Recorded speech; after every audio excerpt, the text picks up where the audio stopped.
A man's life moves in the direction of his thoughts. If your mind is filled with limits, your world will shrink to fit them. But when you expand your thinking, your world expands with it. The difference between the rich and the poor isn't opportunity, it's mindset. Because two people can face the same chance. One sees a wall, the other sees a door. What you believe determines what you build. Change your thinking and the world rearranges itself around you. Change your thinking and you'll change your income. We've been told that income is tied to occupation, that what you earn is decided by your job, your education, your background, or the economy. But history tells another story. For every man or woman who rose from poverty to prosperity, the first change was never in their job. It was in their mind. The moment their thinking expanded, so did their circumstances. Your job may give you a paycheck, but your mindset determines the size of it and how far it goes. Two people can hold the same position, earn the same salary, and yet one builds wealth while the other struggles. Why? Because one sees money as a tool, while the other sees it as a ticket to temporary comfort. One thinks in terms of growth, the other in terms of survival. The poor man says, "I'll work harder." The rich man says, "I'll think better." One labors for wages. The other builds systems that multiply those wages. The difference is not in effort, it is in understanding. You see, your income will never rise above your level of thinking. A man who believes he was born to struggle will always find proof of it. A man who believes he can grow, that he can learn, that he can create value, begins to attract opportunities where others see only obstacles. The world responds to your thoughts far more than it responds to your labor. Most people never question their beliefs about money.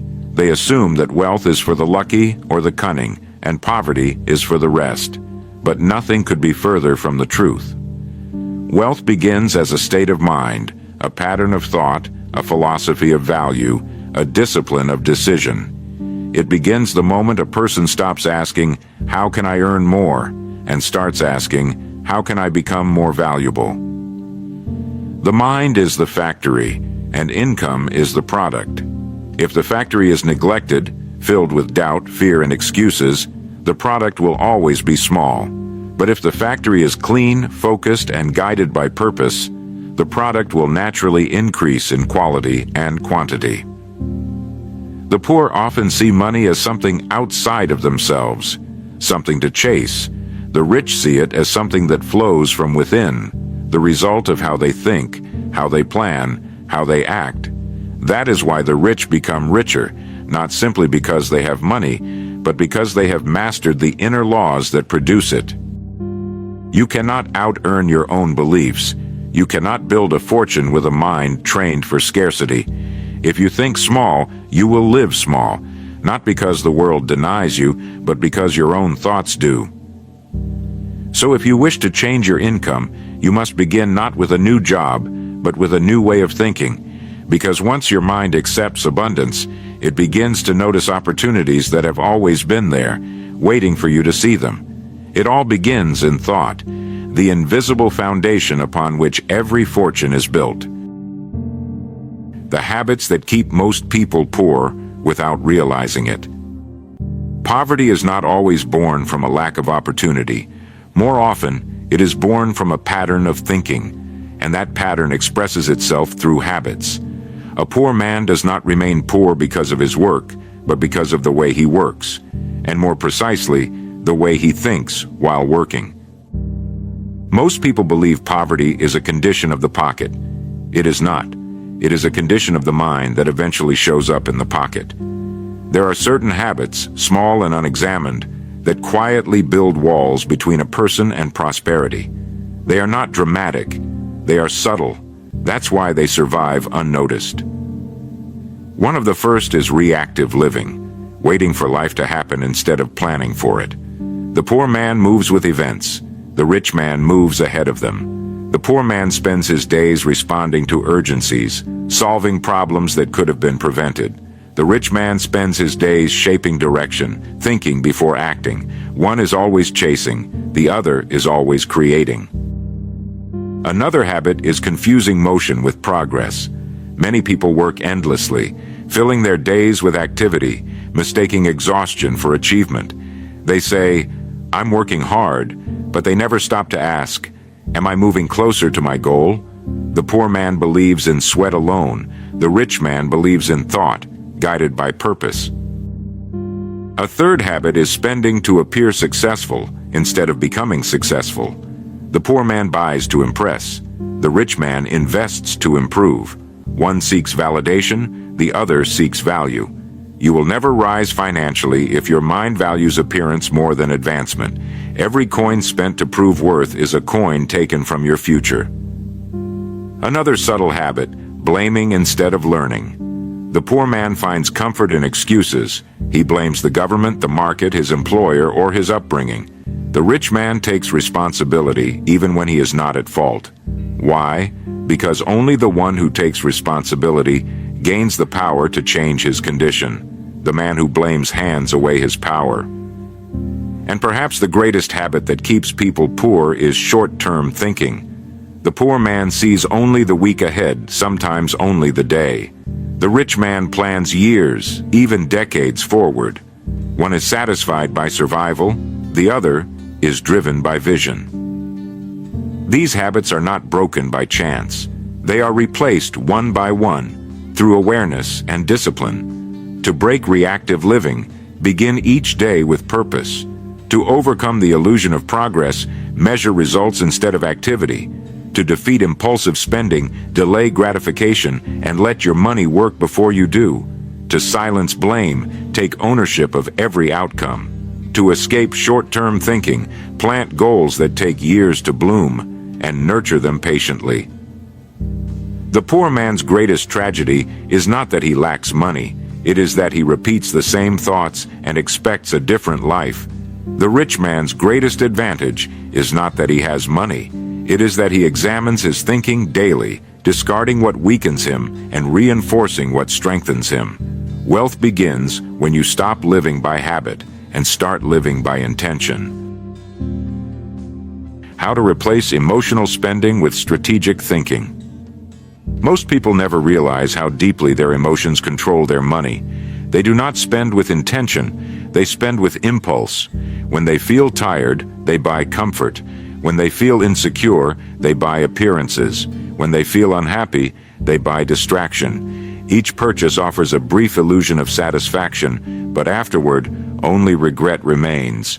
And over years, these moments of emotion carve invisible holes in their financial life. The poor spend emotionally. The rich spend strategically. The difference is not in income, it is in mindset. The poor man asks, "Can I afford it?" The rich man asks, "Do I need it?" The poor man buys what soothes him. The rich man buys what serves him. Emotional spending is the quiet thief of progress. It convinces you that you deserve a reward for your struggle, that comfort today will ease your hardship tomorrow. But it never does. It only replaces the pain of effort with the pain of regret. The wealthy think differently. Before they spend, they pause. They ask themselves a few simple questions. Does this purchase create value or only consume it? Will this choice make me stronger or weaker a year from now? Am I buying this because I need it or because I need to feel something? That short moment of reflection separates wisdom from waste. It's not the size of the purchase that matters. It's the quality of the decision behind it. You see, strategic spending is not about being cheap. It's about being conscious. The wealthy understand that every coin is a worker and every dollar a potential servant. They ask, can this dollar go out and bring more back? If the answer is yes, they invest. If not, they hold. They treat money like a seed, precious, powerful, and capable of multiplication, but only if planted wisely. Poor thinking treats money like a fruit, something to be eaten and enjoyed quickly. Rich thinking treats money like a seed, something to be planted and grown patiently. There is another reason the wealthy think strategically. They understand that emotion clouds judgment.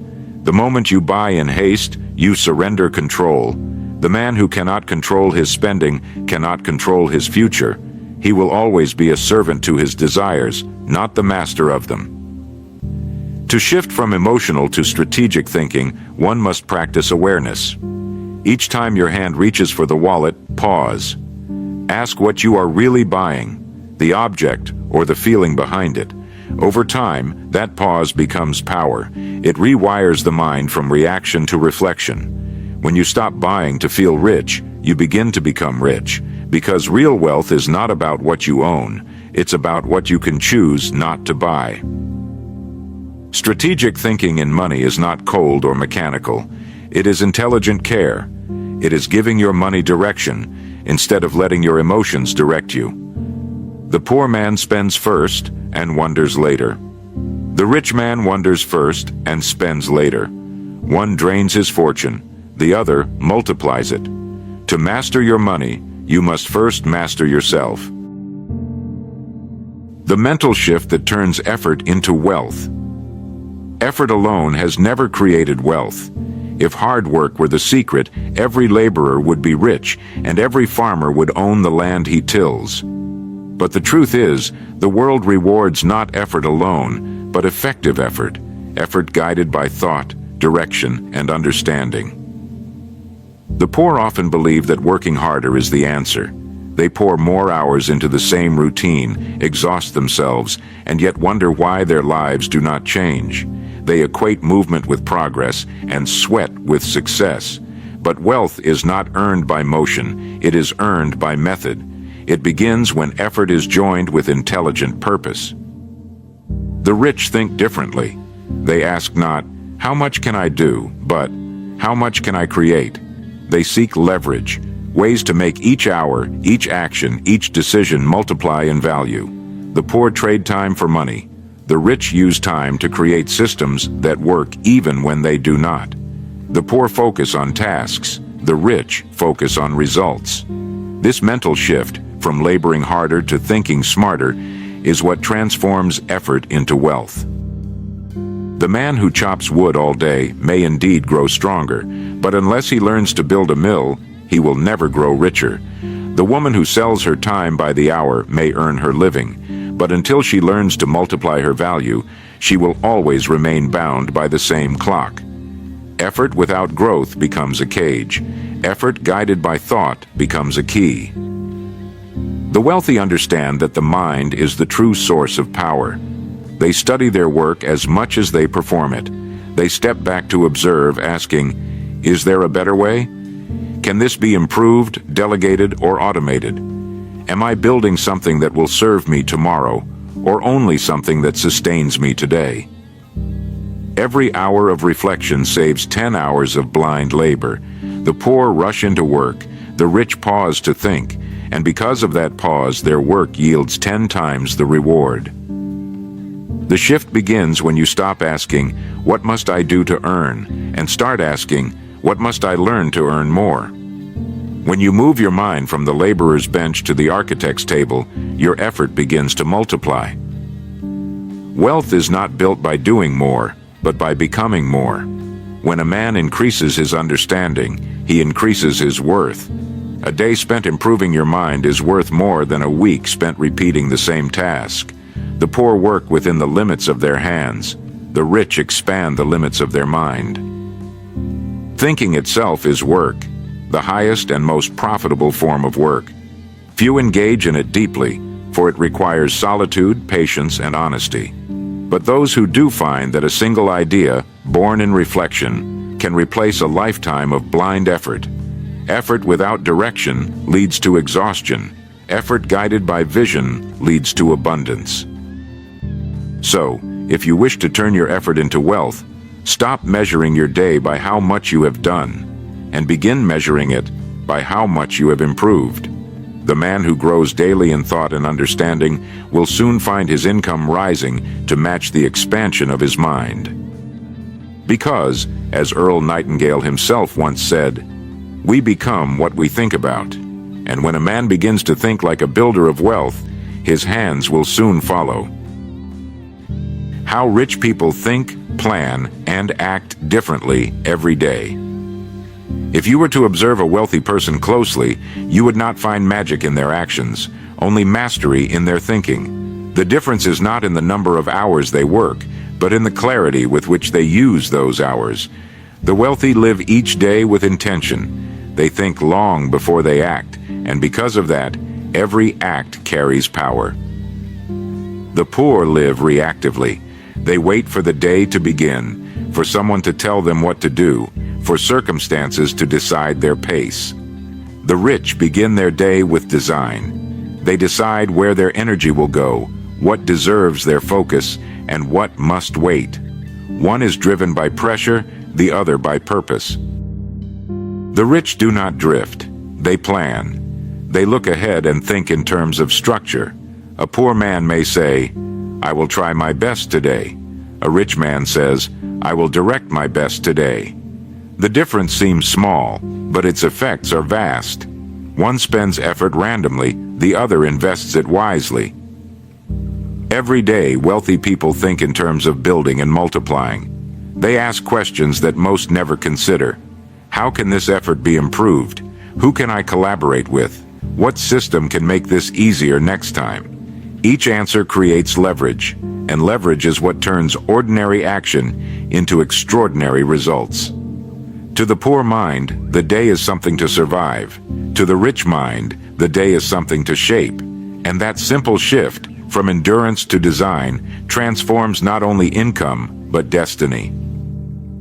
Poor thinking stops at the problem. It says, "This cannot be done." Rich thinking moves beyond it and asks, "How can it be done?" One shuts the door, the other builds a key. That mindset alone is worth more than a lifetime of labor. The wealthy also understand rhythm. They move with consistency. Each morning they anchor their thoughts in goals. Each evening they review their progress. They treat their days like chapters in a book, deliberate, connected, meaningful. The poor, on the other hand, treat each day as a separate event, disconnected from the next, and so their lives never gain momentum. The rich act on plans, not on moods. If they feel tired, they still move. If they feel uncertain, they still proceed. Emotion does not decide their action, principle does. They are not servants to their feelings, but masters of their direction. The poor wait for motivation, the rich rely on discipline. The poor dream of a better future, the rich design it, one deliberate decision at a time.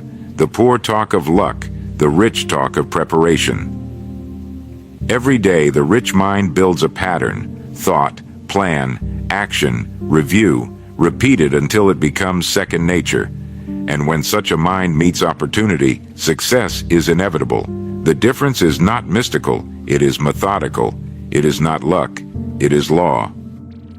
When a person begins to think with purpose, plan with foresight, and act with discipline, life itself begins to yield. The world rearranges around the mind that knows where it is going, and that, in the end, is the quiet secret of the rich. They don't wait for wealth, they think it into being, plan it into shape, and act it into reality. So everything begins in the mind. Before a man changes his world, he must first change his thoughts. Before wealth fills his hands, it must first fill his head. You cannot rise higher than the ideas that live inside you.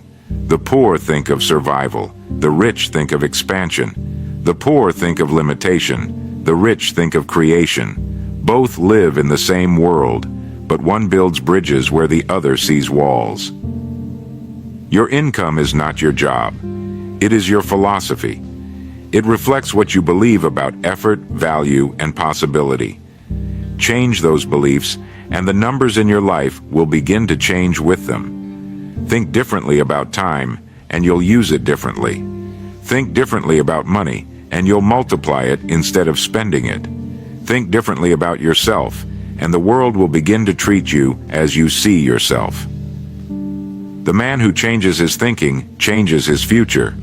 And when you stop doing what poor people do, when you refuse to live by fear, impulse, or limitation, you step onto the path that wealth has always waited to meet you on. Change your thoughts, and you will change your income. Change your income, and you will change your life.